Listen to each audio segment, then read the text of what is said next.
You're all set. Thank you, Lauren. Okay, I'd like to call to order the Anne Reynolds School Project Building Committee.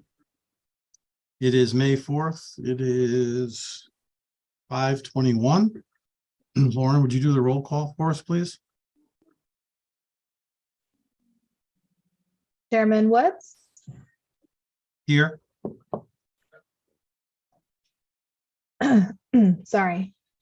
Carol Duggan, Here. Bruce Fletcher, Here. Councilor Rada, Here. and I believe Jeremy Wetzel, Amy Parati, and Councilor Camillo are not here. Okay, thank you. Yep. Public participation. And as usual, we have no attendees on the call. Take action on prior meeting minutes. We have one, which is the meeting of Thursday, April 20th. If someone would like to move that motion, that we accept the minutes as written for the 4/2023 meeting. So moved. Thank you, Dr. Fletcher. And a second? Second. Thank you, Carol. Any discussion, comments, questions? All those in favor signify by saying aye. Aye. Aye. Anyone opposed? Motion passes unanimously. Thank you.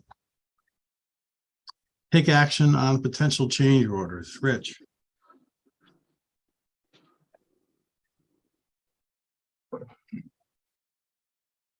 These were all sent out by Lauren, I think, early last week, middle of last week. Yep, so total of $53,383.17 for the PCOs we have here. PCO number 77 for the paint removal credit for the boiler rooms and mechanical rooms. The paint was tested in those locations, determined to not have a high enough level of PCB paint detectable in it to be removed. So the credit is being offered back to not blast off the paint in those rooms. PCO number 94 is for changes to the exterior signage material from ASI 40. PCO number 95 is for vertical voids that were discovered in the B-wing corridor walls, the classroom side of the walls. After the demo is completed, per the structural engineer, we needed to fill those voids back in. PCO number 97 is a CM contingency item for some replacement of some broken tiles in this first phase. PCO number 99 is a credit for changing out the gym equipment based on coordination with the owner for the attachment and the quantity of basketball backboards in the gym. PCO number 100 is for PR number 7. There's after the demolition occurred in the B wing, structural engineer had reviewed the corbelling at all the door frames, all the alcoves, and some remedial work was required to grout solid the CMU block at those locations to resupport the lintel above the opening and the masonry above that supporting the roof. PCO number 101 and 102 are both from the first phase where we had wet gyp deck discovered in the roof. So once the roofing material was ripped up, these locations had wet gyp deck that we had to replace with metal deck. So the temporary roofing required to keep those weather tight overnight after they were discovered, and the replacement of the metal deck is included in these. And PCO 103 was for miscellaneous masonry patching in the first phase for areas in the C, A and C corridor, ticket work that was done by the mason. PCO number 105 is for B-wing As you recall, we had some WTs on the west side of the building that were badly rotted. And when we discovered that, it was determined we should open up some of the WTs on the courtyard side to make sure that condition didn't exist there. It did not, and we had to then fill the concrete back in. So that was originally not scheduled to be part of the slab patching, but it was done just to make sure we didn't have any issues on that side as well. And then PCO 106 is another CM contingency item. We had to adjust the door bottoms. If anybody had opened up the doors in the lobby area after the turnover, you'll notice it dragged. It no longer does. We had to adjust just how the doors worked after our floor subsurface went down, the floor leveling. So that's a CM contingency item. Okay, Any questions? Rich, on 103, Uh-huh. is that just catching up to us? Why is that coming in so late? Yeah, that's some catch up stuff on my end, just catching up on some older ticket work, getting that in before the 6-month requirement with the state. Okay. Anybody else have any questions? Yes, Kim? 105 B wing, what does the WT stand for? It's a WT. It's I'm not sure exactly what. Nobody seems to know what that stands for. Okay. I can it's look not it just up, me. but yeah, like a structural beam is technically a W-shaped beam, a wide flange beam. Okay. WT, I'd have to look it up, but it's technically a WT3 is the technical name for the shape of that steel. Okay, so it's a steel beam that, It's what holds the roof up, Or- Kim.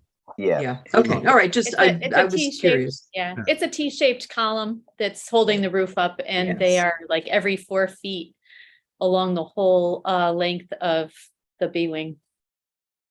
Yeah, Okay, it's so just a now if this structural ever comes term. up in conversation, I'll know the answer. Yeah. It's the more structural jargon that you're gonna learn and wonder why you know it in the future. But when it does come up in trivia, you'll be able to know. There you go. Thank you. So then I want to entertain a motion that we accept PCO 77, 94, 95, 97, 99, 100, 101, 102, 103, 105, and 106 in a total amounts of $53,383.17 to be approved. So moved. Thank you, Kim. And a Second. second by Dr. Fletcher. Any discussion? All those in favor signify by saying aye. Aye. Anyone opposed? Motion passes unanimously. Okay. Thank you, everyone. Now, take action on invoices. I know we have a few.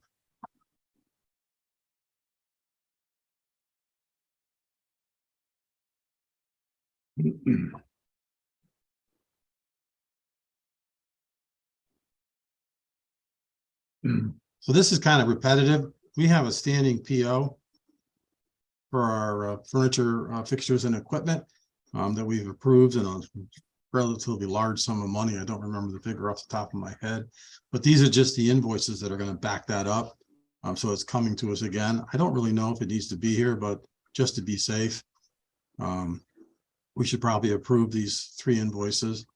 It is for all furniture, fixtures, or equipment in Reynolds, and the amount for Freeman for $300, Robert Lord for $21,161.64, and Strategic Spaces $15,335.95. Maybe Eileen, help me. I don't really know what's what. Yep. So Freeman is the stormwater. Robert Lord is furniture. Strategic Spaces is furniture. And then we also have the KBA invoice, and that's for construction admin site investigation. Oh, okay. So I didn't realize they put KVAs in it too. And so I'll read that. No, that's okay. And then Yeah. Freeman's the stormwater maintenance monitoring. Yeah. So KVA's invoice for $28,474.55. for a total of 65, 272, 14. Again, these are already all built into our budget and we're just kind of approving them so they can get paid. So I'd entertain a motion that we approve this. A motion. Thank you, Carol. And a second. second, Second, By Dr. Fletcher. Any discussion? All those in favor signify by saying aye. Aye. aye, aye. Anyone opposed? Motion passes unanimously. That's it for invoices, right? Yes. Yes, thank you, Lauren. Jennifer? Architects update? Okay, good evening. Continuing our, I was going to share. I'll do that for a moment. Okay. So we're continuing the on-site visits, responding to requests for information, review of submittals, our normal construction activity, and attending meetings, of course. This past month or since we met last, we did review all the PCOs that you had in front of you a little bit ago. So each one of those is listed in my report. We had reviewed all of those. I went back and forth with Newfield where needed to answer questions and if there were any adjustments, make any adjustments needed before bringing them to you and recommending them for approval. So those were reviewed, as well as I think coming up in this meeting, application for payment number 10 from Newfield. We reviewed that, all of the contractors' applications, and we recommend that for payment as well. And that's it. Okay, thanks, Jennifer. Any questions Sure. for Jennifer? Seeing none, we're going to move on. Eileen, Owner's Project Manager update.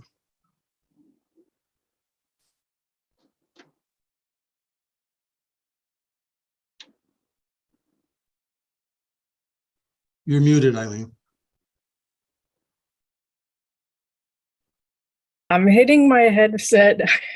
Unmuting is always a good thing. Hi, everyone. All right, so I also have a short update.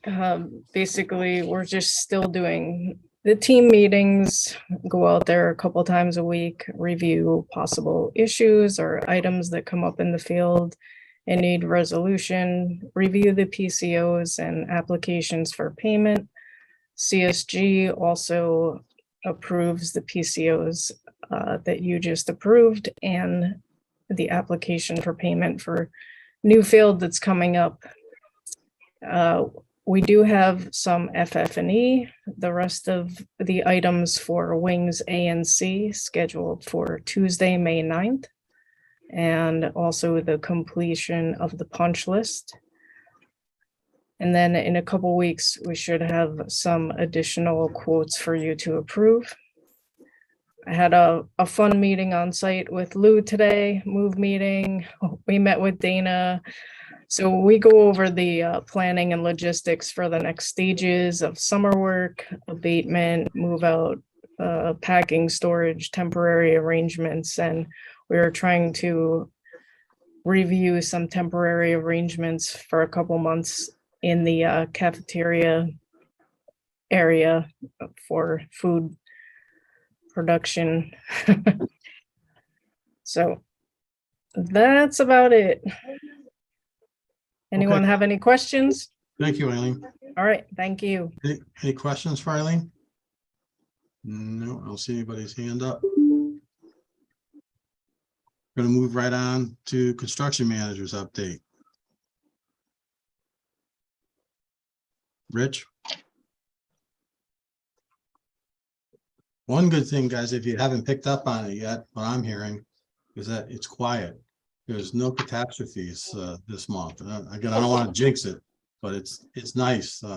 They've got a flow going and they're making some really good progress. Rich, I'll go ahead. You can take over now. Yep, so we've gotten the roof on, and on the courtyard side, we've had the precast on, which you've seen previously. This week we've gone and put poly protections in all the window openings and the louver openings. You can see our temporary construction door we've put in here. The aluminum frames are going to be going into the window openings starting on Tuesday. And what we've basically done with having the roof, having the AVB on, and these temp protections in the windows is we've created a temporary weather tight barrier here. And by doing that, it allows us to start our electrical rough-ins inside in the walls. So on the opposite side, this is the west side of the building. You can see the precast has all been set and the cold form framing has started here. So we've held the roof back by a couple feet. You can see it's rolled up here right now when they were working on the framing, but the roof is long enough where it's left with a flap over. So the carpenter, once he's done framing, can flap the roof over and it'll shed water off the building back to the drains and keep it from getting onto the roof deck or into the building. So the west side is about a week or so behind the east side, which is the courtyard side. You'll see that here in the next few pictures as well. So like I said, we've been able to start our in-wall rough-ins. The electrical here, you can see we have outlet boxes mounted. The TV boxes are in the wall as well here, which are the two ones that are up a little bit higher than that 18-inch typical height. So the inside stud walls you can see are up, and the electrical boxes have started to be mounted. Ductwork and fire protection above, as you can see as well in this photo. This is a photo of the outside wall. Part of the exterior barrier is the 3 inches of spray foam. So that's what's on the back of the precast panels here below the window, and it wraps up into the track. So this will be obviously a window here, and the electrical rough has been able to start in this wall as well now that we're temporary weather tight. This is one of the restrooms in the courtyard side, the east side of the wing. We do have the in-wall plumbing completed, so you have your toilet carriers and your plumbing drain and supply lines all roughed down through the walls now on the courtyard side classrooms. We've also started in, if you've seen in the two north classrooms of C wing, they have individual air handlers in the classrooms that have a louver ducting out to the outside air. So all of the classrooms in this B wing have the same air handler units here. You can see that's what's on the right side here is wrapped in the plastic is the air handler. So the first thing we're doing is prepping the drywall going inside those rooms before we slide the units in. So you can see they have started their drywall and tape inside those rooms. One thing that we haven't done in the previous phase, but we do have in this phase is these shear walls. So part of what you'd seen in a couple meetings ago was the footings that we had installed. So we excavated down probably, I think it was about 4 feet, put in new footings, and that's what is underneath these shear walls. So these shear walls connect to the structural steel deck in the roof deck above and provide bracing to the structure. So this is on the west side. We have started the interior, the shear walls. The mechanicals are continuing here as well. You can see the duct insulation in the background as well as the sprinkler pipe above. So we are on our way with interior framing. Everything is laid out on the west side as well. And this week, anyone is familiar with the industry, it's Construction Safety Week. So one of the things that we do around the whole industry this week, kind of a good reminder to all the guys, some retrainings. So on Monday, Whitecap was out on site. They did a fall protection and a silica dust training refreshers. So we did that and follow that up with a lunch afterwards. So you can see here, Whitecap brought in is their safety trailer. They had their retractables and their fall protection harnesses on here.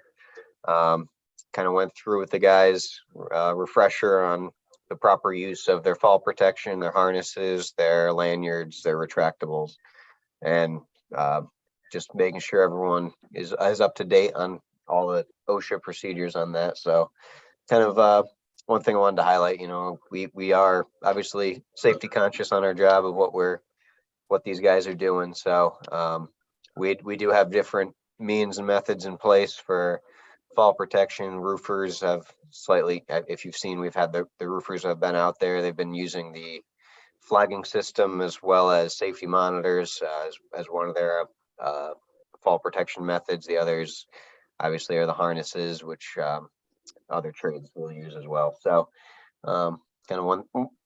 that's just one of the things we've been doing this past week. So always good to take a little bit of time out of the day and refresh on a little bit of the safety stuff as well. All I had. If anybody has any questions where we're at. Any questions for Rich? Okay, thanks, Rich. We're gonna move on to any other business pertinent to the committee, which we do. We have a couple more invoices in here. Actually, an invoice and then an amount to approve for FF&E for some technology. Yep. So actually, it's some purchase orders that we wanted to do for technology. Okay, so we'll take them separately. I would entertain a motion that we approve a purchase order in the amount of $131,549 for additional technology. Someone could Make a move. motion. Thank you, Carol. And a second. Second, Second by Kim Kim. got it. Any questions, comments, discussion? All those in favor signify by saying aye. Aye. aye. Anyone Aye. opposed? And motion passes unanimously. Then the next is Newfield's payment app 10 for, I'm assuming, the month of April? Or is it May's? Which one we doing, Rich? This is actually still the month of March. Unfortunately, we weren't able to get it into the last meeting, so Okay, all right. I'll share this one as well. Now you're gonna have to blow it up a little bit bigger for me to read on. Oh, never mind, I got it now. So I'd entertain a motion that we approve payment app number 10 in the amount of $1,517,523.78. So moved. Thank you, Dr. Fletcher, and a second. Second. Second by Carol. Any discussion? Again, this is all coming right out of our budget as planned, nothing new here. All those in favor signify by saying aye. Aye. Aye. Aye. Motion passes. Anyone opposed? Motion passes unanimously. As you can see, we still have a ways to go. Even though we're spending a lot of money, there's still $21 million to finish. Okay, thank you. Brings us right back to public participation. And actually, we do have somebody.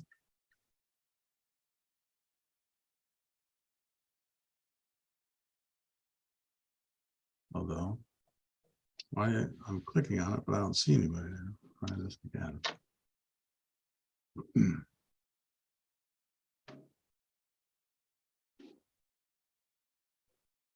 Lauren, do you see that it says there's somebody in attendance and as an attendee? Yeah, but there's no one there. And Yeah. before this, we had 11 panelists. So I'm not sure if maybe somebody got kicked off and they were trying to come back on. Okay, so there's nobody there. No. All right, comments by members? Anybody else have anything? Okay, I just want to thank everybody again for tuning in, which is weird instead of saying coming out anymore. Now it's tuning in. A motion to adjourn. Make a motion to adjourn. Thank you. Second. Carol. Thank you, Dr. Fletcher. All those in favor signify by saying aye. Aye. Aye. Motion passes unanimously. Thanks, everybody. See you Thank next you. time. Thank you. Night. Have a good evening. Have a good night.